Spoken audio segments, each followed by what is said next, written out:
A tradition has arisen in many progressive congregations of having a worship service near Charles Darwin's birthday, which is February 12th, with an annual focus on the ways that evolution impacts, influences, and informs the practice of religion in the 21st century. A related tradition around Darwin's birthday is an annual surge in religion versus science stories across all forms of media and on Facebook comments everywhere. For the most part, these religion versus science debates produce far more heat than light. And the most prominent example I've seen this year is the debate Tuesday at the Creation Museum in Kentucky between Ken Ham, a biblical literalist and young earth creationist, versus Bill Nye, the science guy. Did anyone watch this debate? All right, okay, a few of you. I'd be interested to hear if there's any part of the debate that really stood out or resonated with you as significant.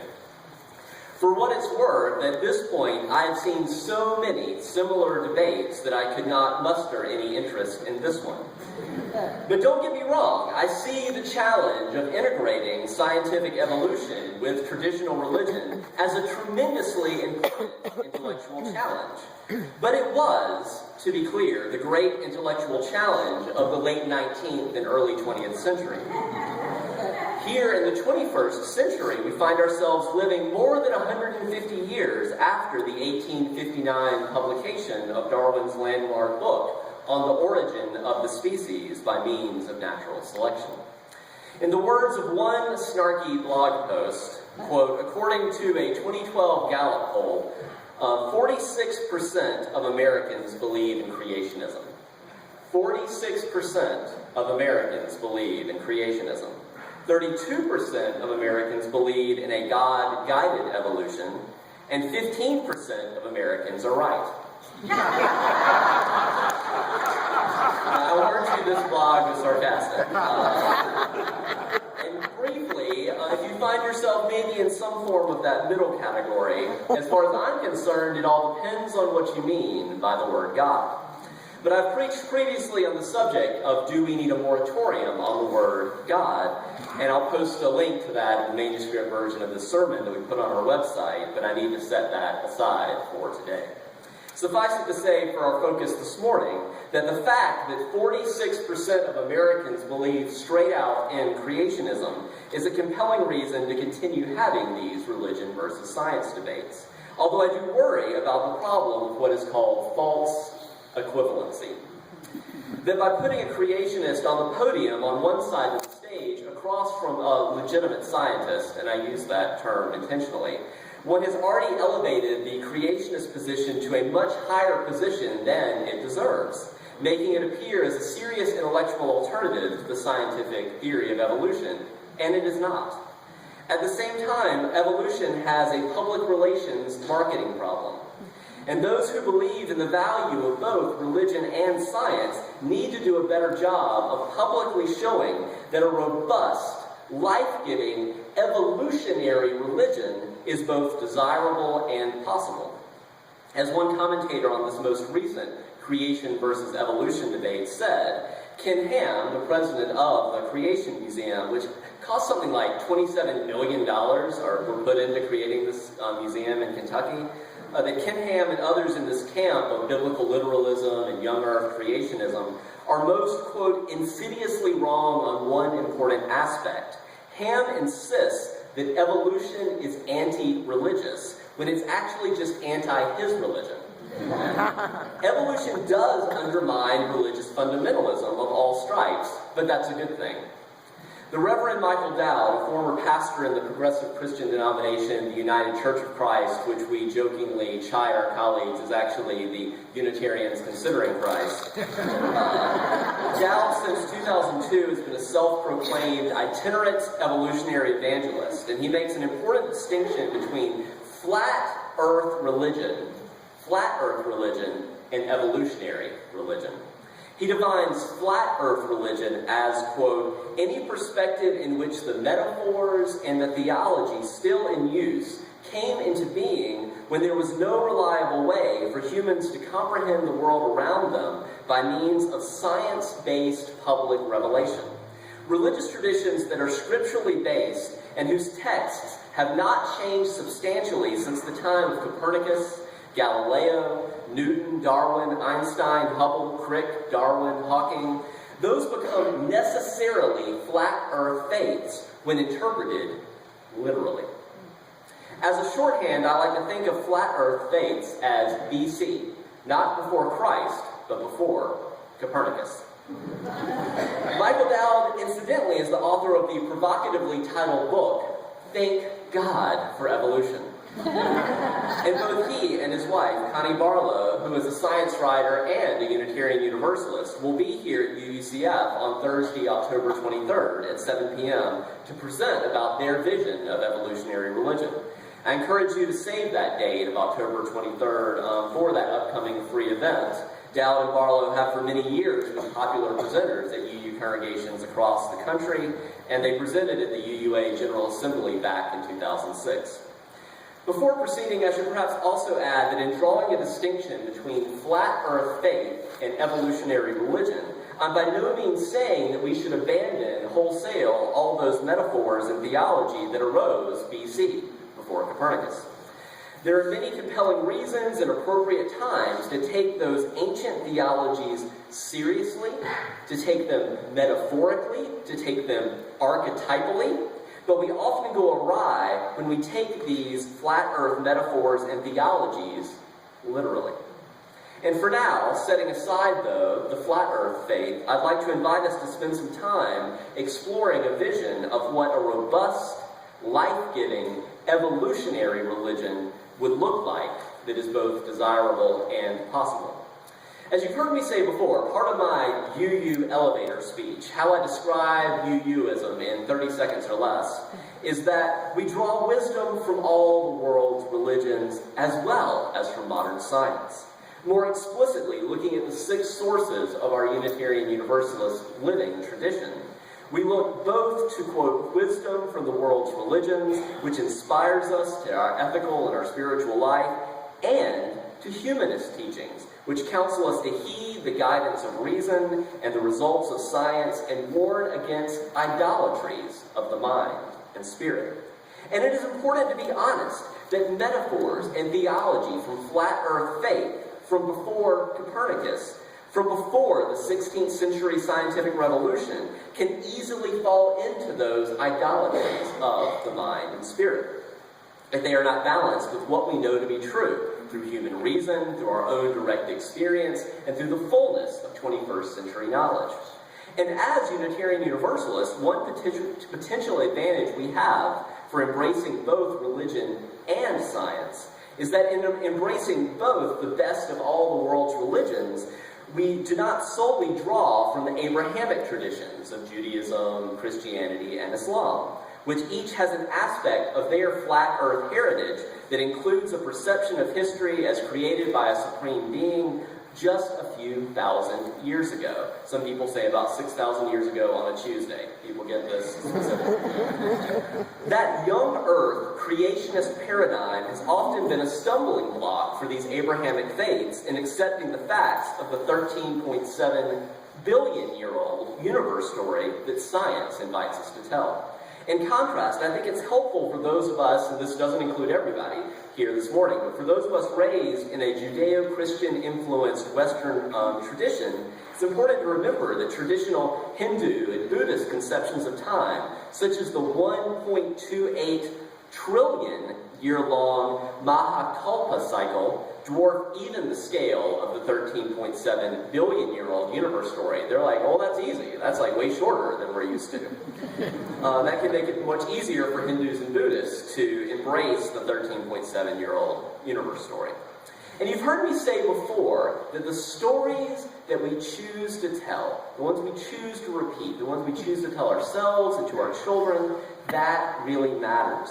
And to give evolutionary religion the public image it needs and deserves as a robust, meaningful, life-giving alternative to a flat earth faith, a vital step is learning to better claim and proclaim humanity's place on the current cusp of the 13.7-year-old, billion-year-old universe story.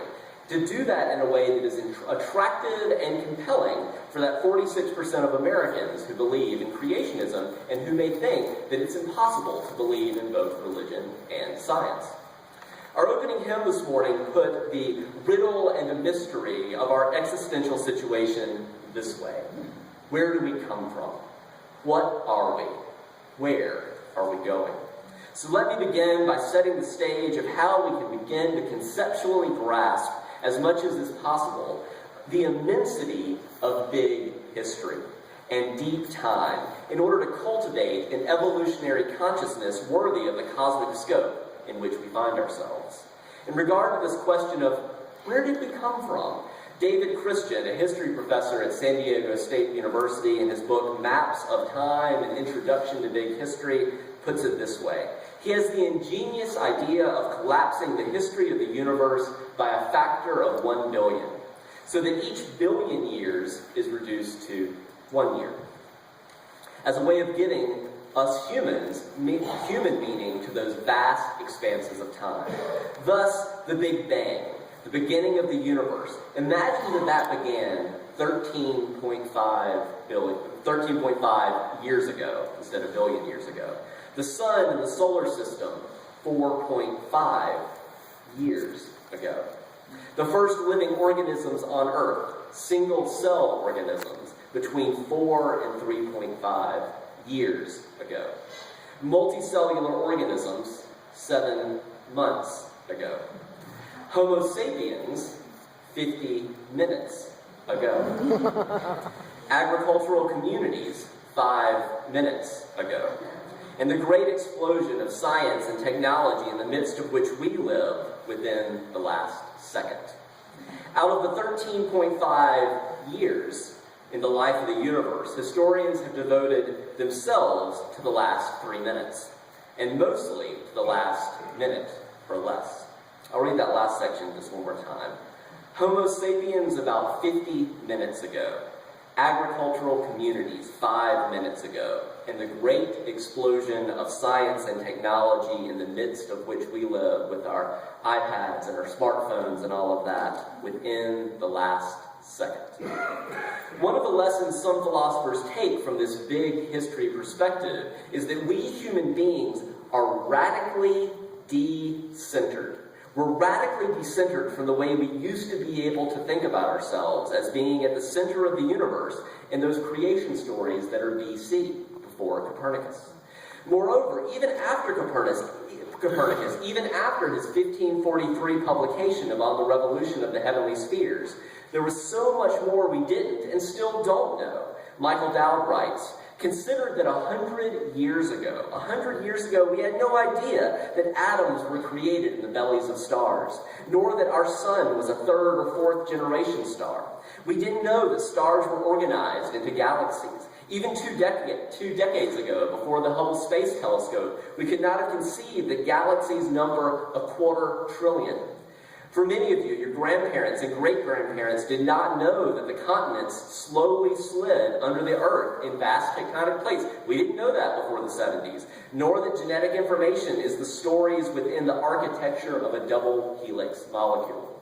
We need evolutionary religion that is dynamic, changing, evolving, what some call an ancient future religion. Religion that both reaches back to retrieve the best of what has come before from the world's religious traditions and is open to the best insights of modern science. Unitarian Universalism is not the only way of exploring evolutionary religion, but it is one robust way that does it boldly. As a lyric in our hymnal proclaims, we seek a freedom that reveres the past, but trusts the dawning future more.